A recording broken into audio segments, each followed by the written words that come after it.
It's a good time to settle the debate on the game's best at every position. Break the stick when I say a running back better than Saquon. Tell you this right now, I ain't breaking a stick.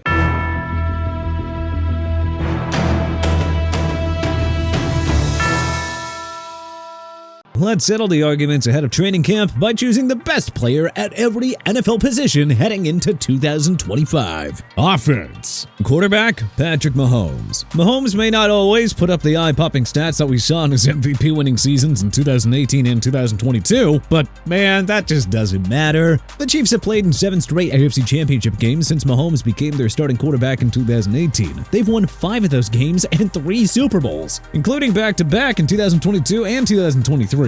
The ugly blowout loss to the Philadelphia Eagles in Super Bowl 59 does not take away Mahomes' status as the best in the game. Remember how he bounced back after his first Super Bowl loss to Tom Brady's Tampa Bay Buccaneers? Yeah, we ain't worried. Josh Allen, Joe Burrow, and Lamar Jackson may post better stats for your fantasy football teams, but Mahomes is this era's golden standard of NFL QBs. Those 3 rings back it up. Wide receiver, Jamar Chase. This was virtually a coin flip between Chase and Justin Jefferson, but we gotta go with the guy who just won the Triple Crown of receiving. The other reason that Chase gets the nod here, well, Joe Burrow only really has him and T. Higgins to throw to. Jefferson has to share the ball with Jordan Addison, TJ Hawkinson, and Aaron Jones, so logic suggests that Chase will post the better numbers in 2025. Honestly, you can't go wrong with either. Tight end, Brock Bowers. Feels weird not putting Travis Kelce on here for once, but Taylor Swift's man is clearly past his prime years. That means the title of the game's top tight end, for now at least, belongs to another star in the AFC West. Despite being stuck on a lousy Las Vegas Raiders team, Brock Bowers racked up 112 receptions for 1,194 yards, both single-season rookie records, and 5 touchdowns. Those first 2 marks were also tops among all tight ends. The only other TEs to cross 1K receiving were Trey McBride and George Kittle, too.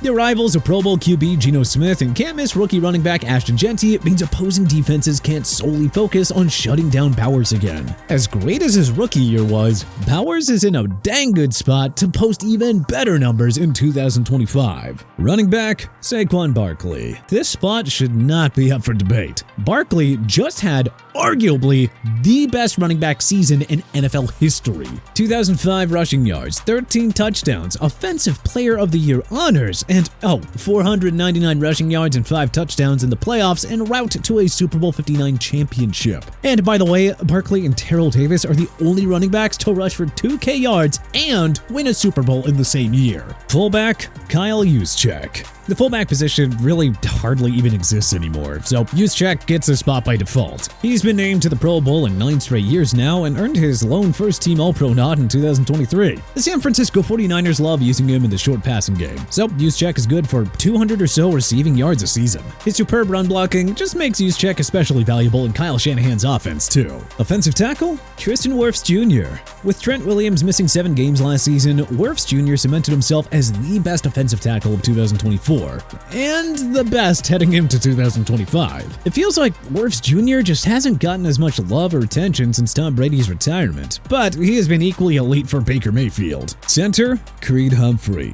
With Detroit Lions star Frank Ragnow unexpectedly retiring this offseason, this just isn't even a debate. These guys were 1A and 1B, but man, Humphrey is now the sole possession of number 1.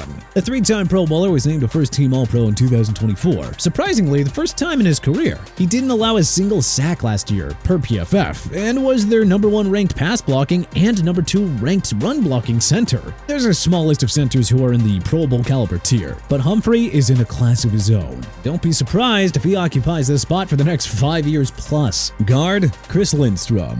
We can make a case that Lindstrom is the most underrated player in all of football right now. Offensive linemen are usually overlooked in general, but he's been on another level for an Atlanta Falcons team mired in mediocrity for a bit now. Named to 3 straight Pro Bowls, Lindstrom was PFF's top-graded overall guard in 2024 at 93.5. His ridiculous 94.6 run blocking grade was also tops at the position. He also allowed just a single on 627 pass blocking snaps. So with Zach Martin retired, the path is right there for Lindstrom to cement himself as the best best card of the 2020s decade. Defense. Defensive end, Myles Garrett. Garrett requested a trade early in the offseason, only to turn back and agree to a $160 million extension. And that makes him the highest paid defensive player in football. And trust us, he is worth every single penny. Garrett's numbers are off the charts. 102.5 sacks in 117 career games. He has recorded 14 or more in 4 consecutive seasons, and it's shocking to think that he only has one Defensive Player of the Year award on his resume. Now if the Browns could just find a way to build a contender around Garrett and stop wasting his prime, for crying out loud. Defensive tackle, Chris Jones. Jones finished with just 5 sacks last season, his lowest since his rookie year. But sacks don't tell the whole story for a guy who finished as PFF's top-graded pass-rushing interior defensive lineman at 91.0. By ESPN's metrics, Jones's 16% pass rush win rate was also tops among defensive tackles. Anyway, 3 Super Bowl rings, 80.5 sacks, 37 pass breakups, 13 forced fumbles, and 3 straight first-team All-Pro selections prove one thing. Jones is in his own class of interior defensive linemen. Off-ball linebacker, Fred Warner. Warner just signed a 3-year contract extension worth $63 million, rightfully making him the game's highest-paid off-ball linebacker. That's what happens when you've been named a first-team All-Pro and Pro Bowler in 4 of the last 5 seasons. Warner is the complete package who does it all in San Francisco's defense. 10 interceptions, as many sacks, 53 pass breakups, and 15 forced fumbles over his first 7 seasons. He's an elite run defender and consistently ranks among PFF's highest-graded linebackers in coverage, posting an 88.4 grade just last year. He's on a Hall of Fame trajectory and has put himself in a different stratosphere for off-ball linebackers. Outside linebacker, TJ Watt. You know you're a special player when 11.5 sacks, 4 pass breakups, and a league-leading 6 forced fumbles is considered a bit of a down year for you. But such is life for the Pittsburgh Steelers superstar when you've led the league in sacks 3 times. Watt is still at the top of his game and is just as valuable as newcomer Aaron Rodgers in Pittsburgh's Super Bowl quest. Watt has posted 13 or more sacks in each of his last 6 healthy seasons, including 22.5 in 2021 that matched Michael Strahan's single-season record. Cornerback, Sauce Gardner. We know.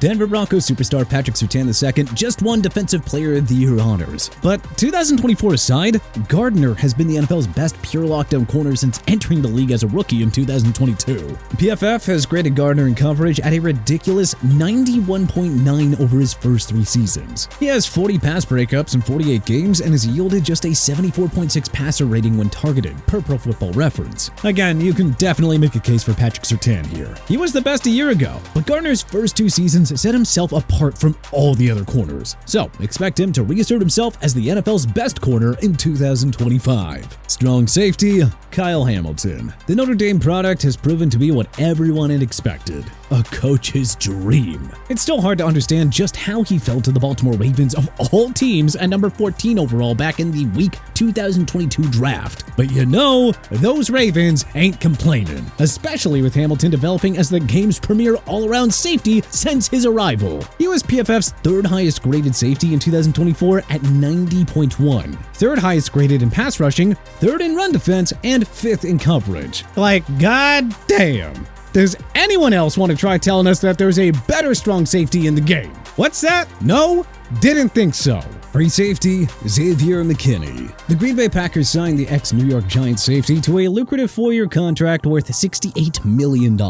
It felt like an overpay at the time, but it turns out the savvy Packers front office and coaches saw something in McKinney that the other teams didn't. McKinney earned first-team All-Pro and Pro Bowl nods in his first season as a Packer, racking up 8 interceptions and 11 pass breakups. His 90.0 coverage grade was the 3rd best among all safeties at PFF. Not too bad for a guy familiarizing himself in a new defensive scheme. Between McKinney and Saquon Barkley, Giants fans can only hope that one day their team will stop letting elite players walk away for nothing in free agency. Special teams. Kicker, Harrison Butker. Justin Tucker's disastrous season and subsequent release from the Ravens after multiple misconduct allegations marked the end of his decade-long run as the best kicker in football. Butker is the 2nd most accurate kicker in NFL history at 88.618, just narrowly behind Tucker's 189.103% mark. He has never missed a clutch kick with the game on the line in his career either. He is Mr. Automatic when the lights shine brightest. Punter, Jack Fox. Fox has averaged 48.8 yards per punt, the highest mark in NFL history for a player who's performed at least 250 punts. He led the NFL with an average of 51.0 yards per punt in 2024 en route to a first-team All-Pro selection. Fox has only kicked 12 touchbacks over the last 3 seasons, too. Returner, Kevontae Turpin. The two-time Pro Bowler has been a special weapon for the Dallas Cowboys since making the jump from the USFL to the NFL in 2022. He led the NFL in kickoff return yards by a giant margin in 2024 with 904 yards and had 187 punt return yards to go with it. But hey, what changes would you make to our list of the best NFL player at every position? Let us know in the comment section below. If you like this video and learned a thing or two, then clicking the like button helps us out a ton. And you know, we really appreciate it. If this is your first time coming around to TPS though, then subscribing is a great idea because we put out videos like this every single day. But as always, thanks for watching and we'll see you guys next time.